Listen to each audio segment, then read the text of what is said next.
The Lord's Sermons. Sermon 46. The healing of the son of a nobleman. John 4:47-53. There was a certain nobleman whose son was sick at Capernaum.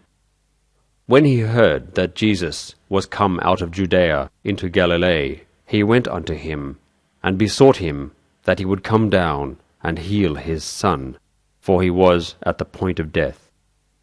Then said Jesus unto him, Except ye see signs and wonders, ye will not believe. The nobleman saith unto him, Sir, come down ere my child die. Jesus saith unto him, Go thy way, thy son liveth. And the man believed the word that Jesus had spoken unto him, and he went his way. And as he now was going down, his servants met him, and told him, saying, Thy son liveth. Then inquired he of them the hour when he began to amend. And they said unto him, Yesterday, at the 7th hour, the fever left him.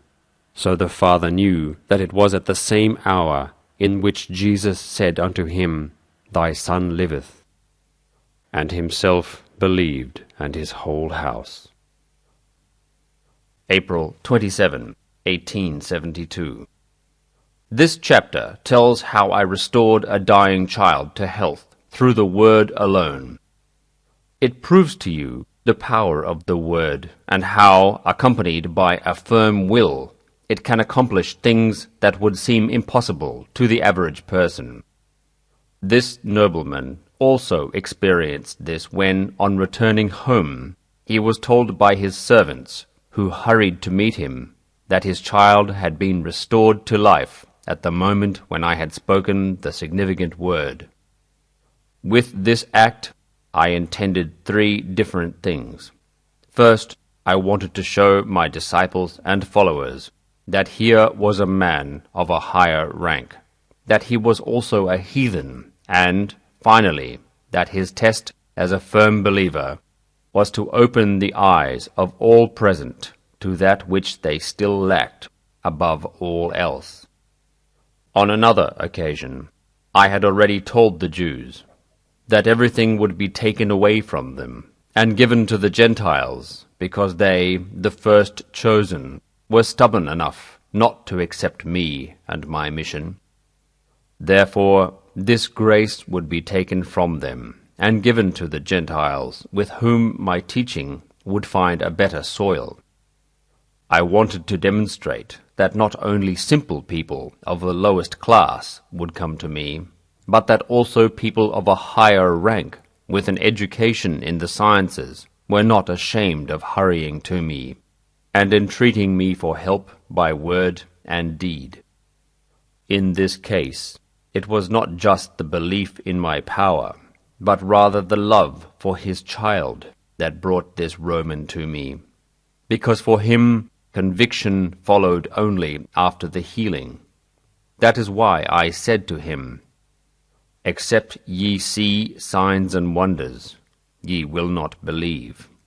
I said this, knowing well that after the healing of his child, this man could not help believing. He was faced with the tangible fact, a child restored to health instead of a dead one. The most important point, however, was the third. I wanted to show my disciples and other reverers of my word by examples that with all my acts, the main factor needed was the supplicant's trust in my word, which they often lacked. Thus, this event was apt to show them that one who firmly believes and trusts in my word will never be disappointed. The nobleman, who had to cover quite a distance to his house, left me with the firm conviction that his son would live, because of my words, Thy son liveth. This trust and firm belief in my words, which can and should always be there, is what I wanted to demonstrate to my disciples and listeners. Thus, this act was of benefit to those around me. for I made sure to explain to them the 3 reasons and my purpose behind it. There were skeptics too. Even the nobleman was a skeptic, despite his faith in me. He found out from his servants at what time his sick son's condition had improved, and only when he had learnt that it had happened at the moment when I told him so, did he become firmly convinced of my deity, and he and his whole house believed in me and my mission. Now, this example, being a link in the great chain with which I wanted to fasten and permanently establish my teaching on earth, shows you that a good success is achieved only with the firm belief of the supplicant. Now, too, I want to remind you that you cannot expect satisfactory results without a firm trust in me and belief in the promises I often make you. Just as in the healing of the body, it is not the physician alone who restores health, but the faith in him, and in the effectiveness of his remedies is a factor, often the main factor, which brings about recovery. Thus, with every supplication to me, be it for spiritual or worldly things, trust and faith in me is the most powerful lever by means of which fulfillment can be expedited and realized. Such firm trust actually binds me to grant my child's request. Where else could fatherly love manifest itself, if not in the granting? Surely not in the refusing.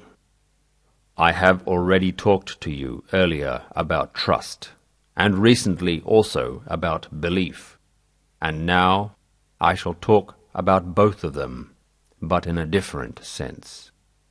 Here, trust shall be interpreted as confidence in me and belief, not as the most powerful lever for one's own performance, but as a firm conviction in the weight of my words and promises. That nobleman in the gospel had that confidence and strong conviction that my words could not fail, so he went home comforted. He was convinced that he would find his child recovered.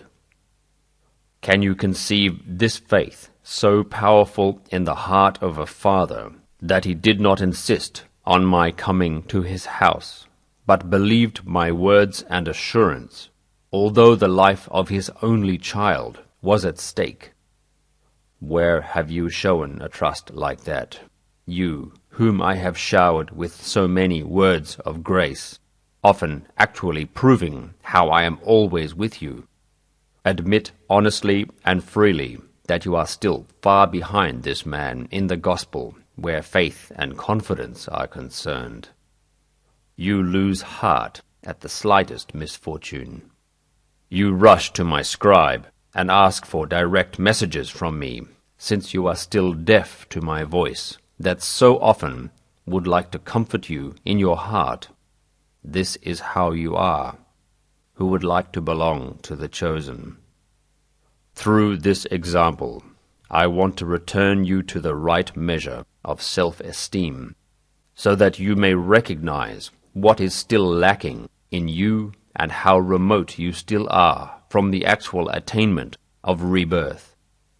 If you, the privileged, are like that, what am I to expect of those who do not have these words of grace, who are thrown about in the whirlpool of the world, and, notwithstanding my warnings and the suffering I allow to befall them, cannot come to their senses? In this message, I want to show you where the landmark for your questions to me should be, so that you do not keep asking my advice at every opportunity. Every one of your questions to me proves your lack of confidence, trust, belief, your lack of comprehension of my words, and lack of understanding of what it actually means to want to ask me.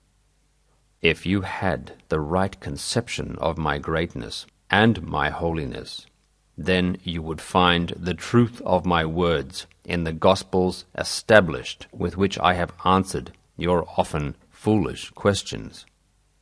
My purpose was to explain to you all the secrets concerning my nature, your hearts, my coming to the earth, and my return in the time to come.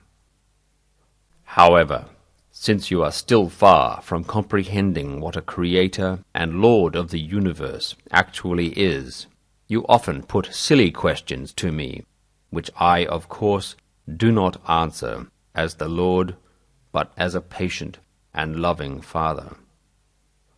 However, you should really ponder with more maturity what the many messages are, for that I have so far given you through my scribe.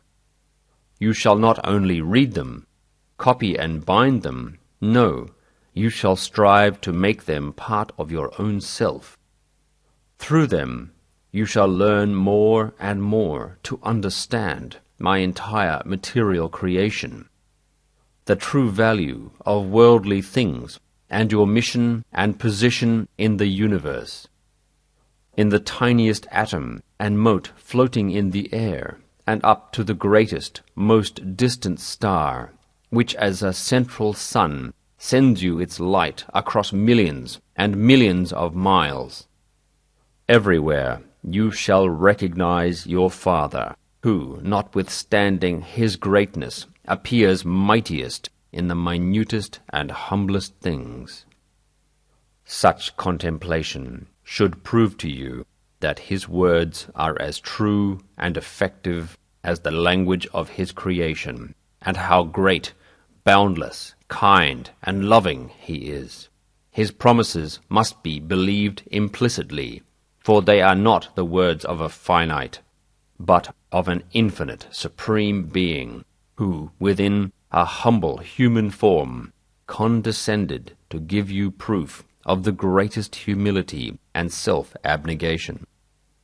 Learn from the nobleman in the gospel what it means to trust in my word. In his immense grief over the imminent loss of his child, he set my words above his grief, trusted in me completely, and was not disappointed in his expectations. I used this parable from the Gospel of John to set a standard, not for all future mankind, but for my chosen, how to understand and trust my words. For only if they have true confidence in me can they hope to awaken a similar confidence in others. Otherwise, they would be like the majority of your priests, who preach something they do not believe in themselves. This way my kingdom cannot be established on earth. If you want people to follow you, you and all the chosen of the future must first set a good example, as once my disciples did. Take an example of this nobleman. Become strong in trust and belief. Then you will have tranquility and peace, which you will be able to spread all around. Amen. Thank you for listening. To learn more, send a blank email to sermons@hisnewword.org. May God richly bless you.